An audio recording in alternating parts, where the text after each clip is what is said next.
नमस्कार दोस्तों, कैसे हो आप सारे लोग। आशा करते हैं हम जो जहाँ पर भी हैं अपने अपने कर्तव्यों को सच्चाई के साथ और प्यार के साथ निभाने की जी तोड़ कोशिश किए जा रहे हैं और हम हमारे साधना में माँ बाबा के आशीर्वाद से, गुरु की कृपा से और परमेश्वर की इच्छा से सफल रहेंगे। इसी शुभकामना के साथ चलिए शुरू करते हैं। फिर से मिली श्रोता कहानी बोली टैटै, नन्हे इंसान की नन्ही कहानी, लेखिका श्रीमती वानी पात्रो। और आज की कहानी की शीर्षक है लुको चुरी। और आज होती है शुरू। तो लुको चुरी यानी कि लुका छिपी। तो शुरू करें। नन्हे इंसान की जीवन कथा, ছোট্ট মানুষের জীবন কথা। इस कहानी में कहा गया था कि टैटा लोग और अपने किराए के मकान में नहीं रहते, किराए के कमरे में और नहीं रहते। अभी तो नए एक मकान बनाए हैं, एक ज़मीन खरीद के। तो सारे लोग वहाँ पर ही रहते हैं। कुछ दिन बीत गए और अचानक से एक दिन मध्य रात्रि में खबर आई कि अनु के जो बू क्या बोलूँ, मौसा जी नहीं, मैं शायद गलत बोल रही हूँ।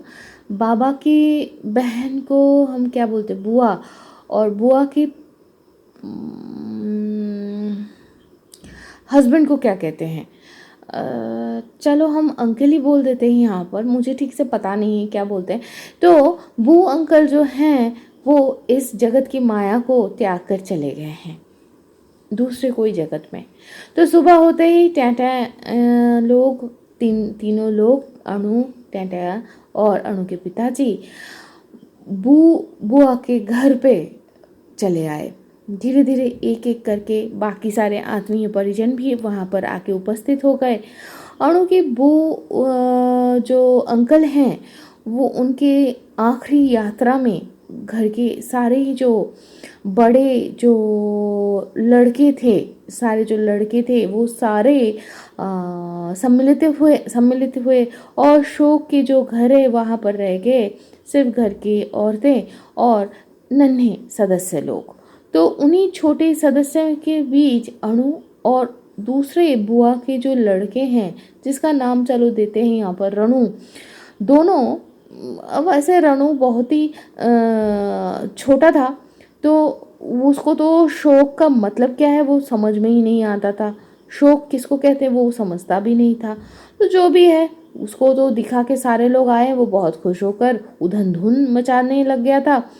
तो उसकी माँ अचानक से मतलब बहुत इतना परेशान हो गई कि वो टैंटा को बोली, भाभी आप ना एक काम करो, यहाँ पर आपको रहने की कोई ज़रूरत नहीं है। आप ना ये रणु और अनु को लेके आप चले जाओ, आप इन दोनों को देखो, हम यहाँ पर संभाल लेते हैं। तो और क्या करें, बू के घर से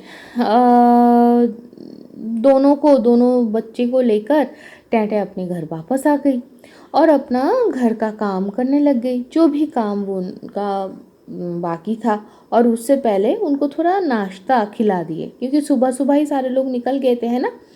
तो घर के सामने थोड़ा सा रास्ता जगह था, तो वहाँ पर अनु और रणु दोनों खेल रहे थे।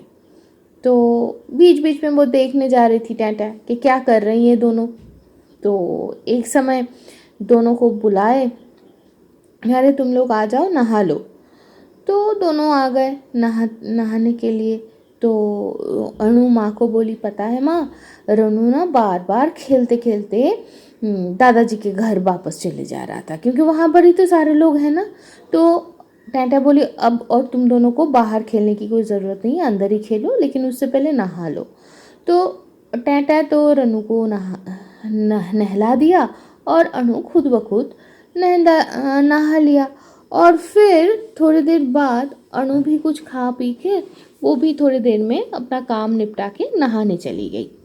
तो नहाने तो चली गई भैया, तो फिर क्या हुआ, नहा धोकर जब वापस आई टैटा, तो वो क्या देखने लगी कि अब भाई अनु तो है, चुपचाप वो बैठ के अपना काम कर रही है। तो वो पूछी, रणु कहाँ है। तो अनु बोली, वो हम लोग तो माँ लुका छिपी खेल रहे थे, फिर मैं ढूंढ रही हूँ, मुझे नहीं मिली। मुझे नहीं मिला। तो टैटा का हालत खस्ता हो गया। क्यों? अब आज समझ लेते हैं टैटा लोग जो जिस ज़मीन को खरीद के अपना मकान बनाए हैं उस ज़मीन का एग्जैक्ट लोकेशन कैसा था। चलो देख लेते हैं।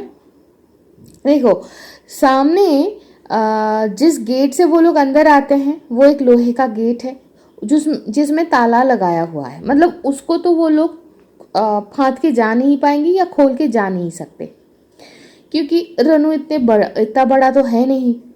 और दूसरी बात ये है कि ये मान लो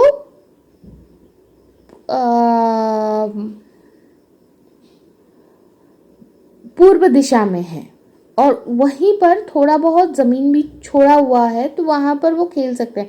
बाकी तीनों तरफ जो है एक जगह बाकी तीनों जगह मतलब तीनों दिशा में एक जगह पे निचला थोड़ा सा ज़मीन है जहाँ पर पानी भरा है। दूसरे दिशा में मतलब पूर्व दिशा का तो हम लोग बता दिए, बाकी तीनों दिशा में समझ लो एक दिशा में जंगल है, एक दिशा में थोड़ा सा जलाभूमि मतलब जलाकीर्ण भूमि है जहाँ पर पानी भी है ज़मीन भी है लेकिन वो जाने लायक जगह नहीं है। और एक जगह है जहाँ पर एकदम गहरा मतलब तालाब जैसा है। और पूरे मकान में अणु को रनु नहीं मिला है, राइट। तो अब समझ लो टैटा का हालत क्या हुआ होगा। नन्हा सा लड़का है, गया कहाँ, नन्हा सा बच्चा है, राइट। तो टैटा तो अभी मतलब उसका शायद हार्ट अपने हाथ में आ चुकी है या मुंह तक आ चुकी है। और फिर क्या हुआ हम लोग जान लेंगे अगले एपिसोड में। तब तक के लिए सारे लोग अच्छे से रहना। टाटा।